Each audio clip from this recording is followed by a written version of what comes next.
That's not a comic book. Now that's a comic book.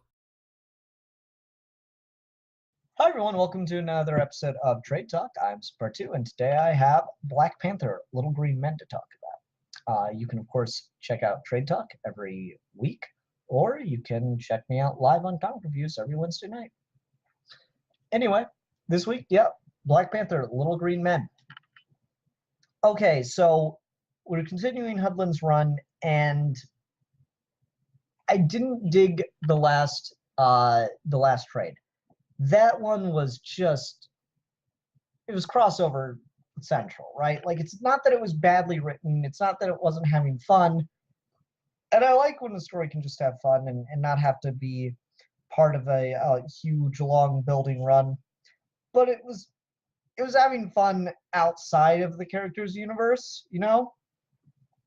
And not just because they traveled to an alternate Marvel universe with Marvel zombies, but like it was having fun outside of T'Challa, Storm, and Wakanda. It was having fun in the wider Marvel universe as a whole. And I'm not particularly interested in that sort of thing. I want to read Black Panther to read Black Panther and not have him just be the star of his story, but to get immersed in his world, because that's one of the things I find most fascinating about Black Panther. So I was hoping with Little Green Men to just get over that story, conclude it up, and be done with it, and be back in Africa, which is the name of the next book. This kind of gets us there, but I really enjoy the ride this time. So this has a kind of like an ominous opening, particularly given how the last volume ended with them being stuck on an exploding planet, and here T'Challa wakes up in front of the pearly gates. So that was kind of kick-ass and surprising. I'm like, oh my god, T'Challa's dead, but not really. There's like a whole sequence of what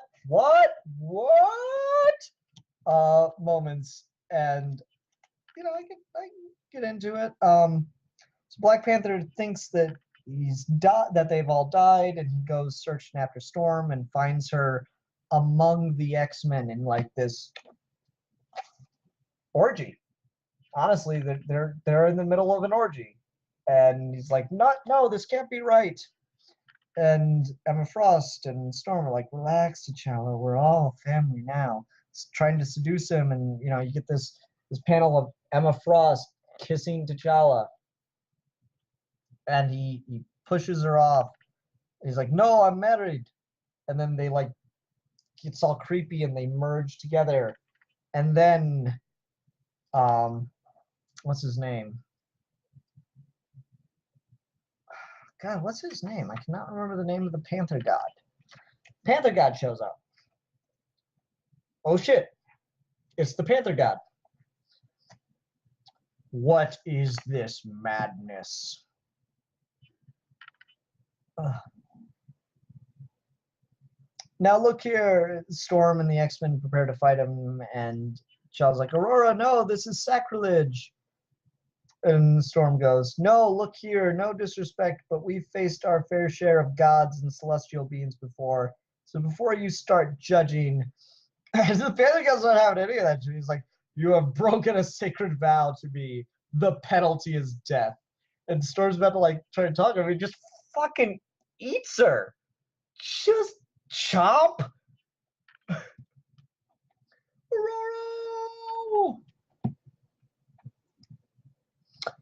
Kuma Ranger asked, how many times does T'Challa just verbally own somebody? Not many, but Cyclops starts to make some big grandstanding speech, and T'Challa just like stiff arms him into the ground, which is pretty cool.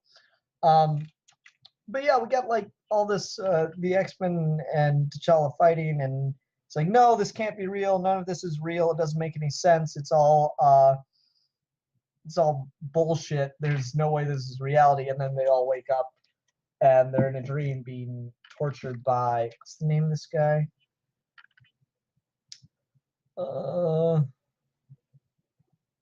Let's see if I go to the next sequence here.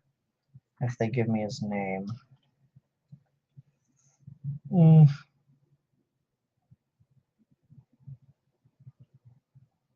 Psycho Man is operating on them and manipulating their minds. But it's okay, because to save the day come T'Challa's father in the Black Panther gear and other Black Panthers throughout history. And they defeat Psycho Man. But Storm's like, no, this can't be real. This doesn't make any sense. This isn't happening. And so, Inception sound. They wake up and they realize that they've been, they wake up for reals this time, and they realize they've been under the experiments of Psycho Man. They were in a torment within a torment within a torment. And it took Storm shocking the shit out of everyone to get them out of it. They find the golden frog, which I hadn't realized this. Let me go grab the volume. I was talking about Jack Kirby earlier tonight during the weekly comic review segment. This volume of Black Panther is coming up later this month, I think. Yeah, sometime later this month for the daily Trade Talk review posting. If you're watching this well after the fact, when this was posted, it's already up. But yeah, the Black Panther by Jack Kirby volumes are something I reviewed at one point. And I didn't notice this as I was reading the last volume that involved the golden frogs of King Solomon, but they were in the original Jack Kirby story. That was a part of the original Jack Kirby story, was the Black Panther and these golden frogs of King Solomon. So that was a neat reference that I didn't even pick up on. That you have these crazy mystical frog statue things causing all these problems for Black Panther, and he doesn't like relying on magic as opposed to science because it's too unreliable. That's really cool and really fun, and I'm flipping through this to see if we see because I'm not sure if the teleporting around the universe thing was something that the frogs could initially do. When connected in this, the frogs can shoot lasers out of their eyes. But I don't think... I'm just curious to see if we see them teleporting around or not. That's kind of a neat idea. Flaming car, flying car. I don't think we see the frogs of King Solomon used to teleport in this volume, but I could just be missing something. In any case, not that important. So, in this one, they're talking about, oh, those frogs getting us into so much trouble. Well, you know what?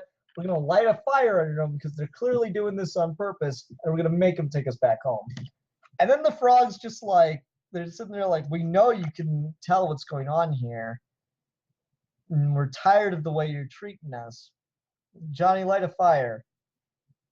And then, like, frog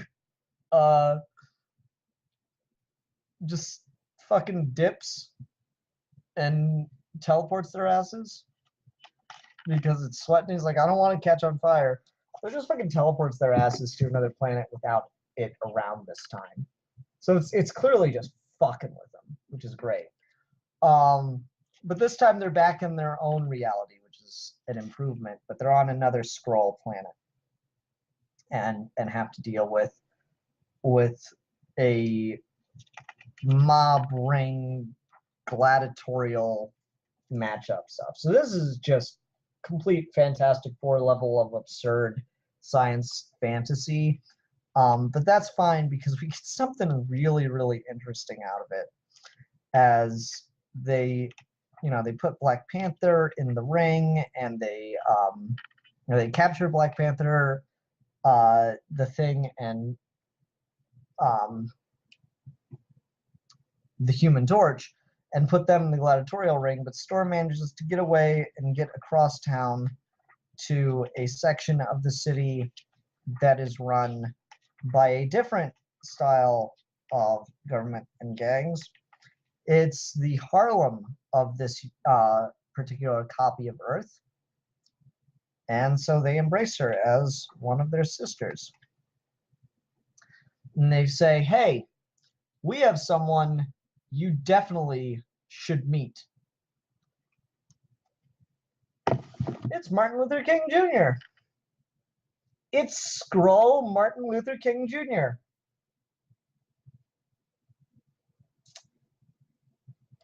In Black Panther.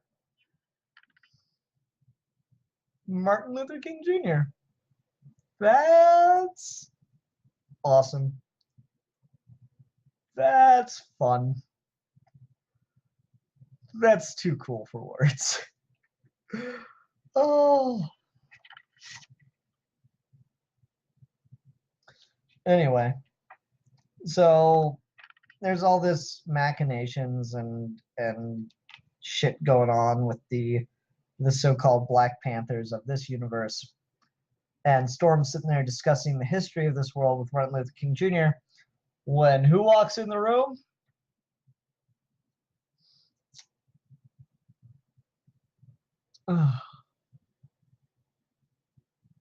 Man, what's going on?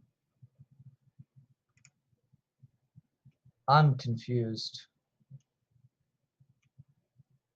Alrighty then. What? So, bye, Jacob. Sorry, folks. People in the live chat can be distracting sometimes. I thought they were talking to me about something, or I said something wrong, but whatever.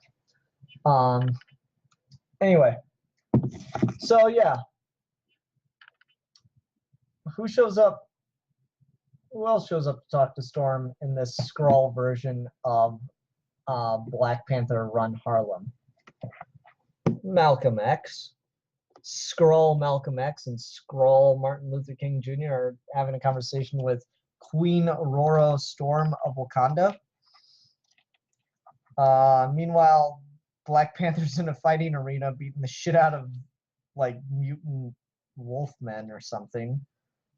And then there's a plan to go rescue Black Panther, the Thing, and the Human Torch.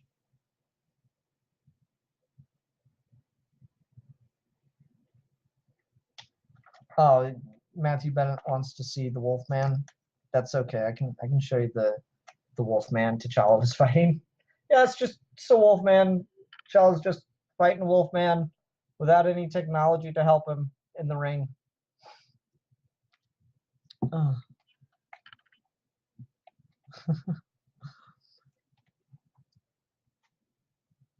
So yeah, this next cover for issue number 34 of Black Panther may just be one of the greatest things ever.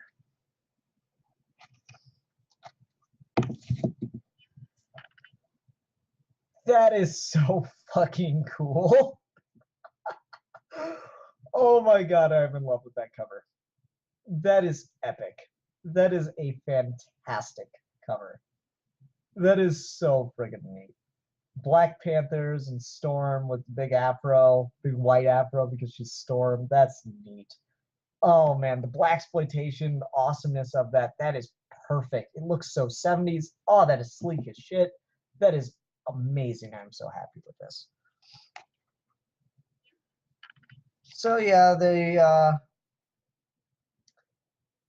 the Black Panthers, led by Storm and Malcolm X, lead a violent raid on the New York 20s style gangsters and save the day, save T'Challa and the Thing and everybody, and all the gladiators, and restructure the society.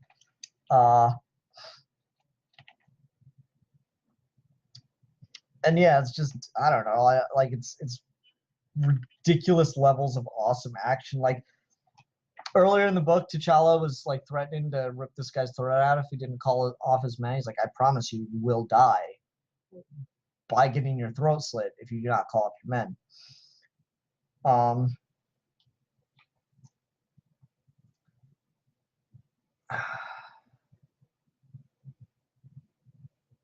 Hold on, where does this conversation happen? Because it's so awesome how he just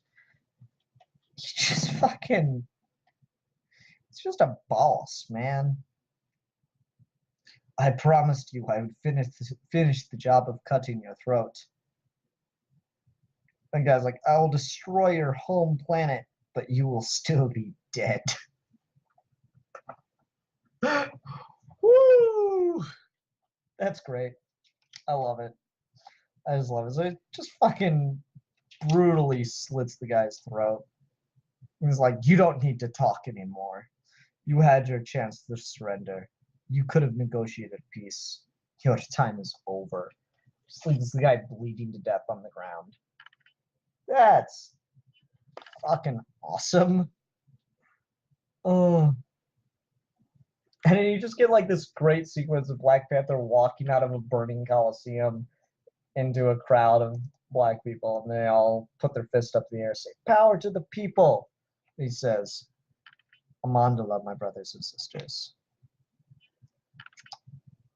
The storm lands, and then you got Black Panther sitting there talking to Martin Luther King Jr. and Malcolm X.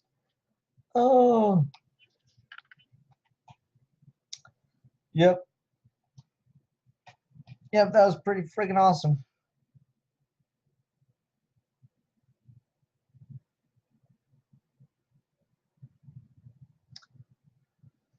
So they've got the golden frogs of King Solomon, and they're on their spaceship about to go back to Earth since they're in the right universe. But then the golden frogs say, oh, you'll be going back to Earth, but you don't need this spaceship because now it turns out they're alive. And they just fucking teleport them out of there. And that's the end of the strip. So yeah, that volume, even though it is, again, it's not in Wakanda, it's not in Africa and all that stuff, which was why I'm reading the book, because I really like the way that Hudlin frames Wakanda as opposed to the rest of the world. That one just works a lot better because it's just more fundamentally about black politics and has fun with them in a really interesting way, and I thought that was cool. It's not my favorite volume of the run by far. And I do think, no matter how you slice it, the fact that the best volume of the run so far is undeniably the opening volume, the first 6 issues. I think that is a problem because it's a fantastic start that has not by any means reached that level again for me. But it's never that the run's been wholly bad. Even the stuff with Marvel Zombies, if I were a bigger zombie guy, or hell, if I even had read or enjoyed Marvel Zombies, I'm sure I would have enjoyed that volume just as much too. And there is still some stuff in that I like. The political subterfuge and intrigue there was still cool. But yeah, Little Green Men. Again, this and the previous volume are probably ultimately skippable. But I'm still I'm not disappointed that I read them or anything like that. I want to get back to where we were with some of the stuff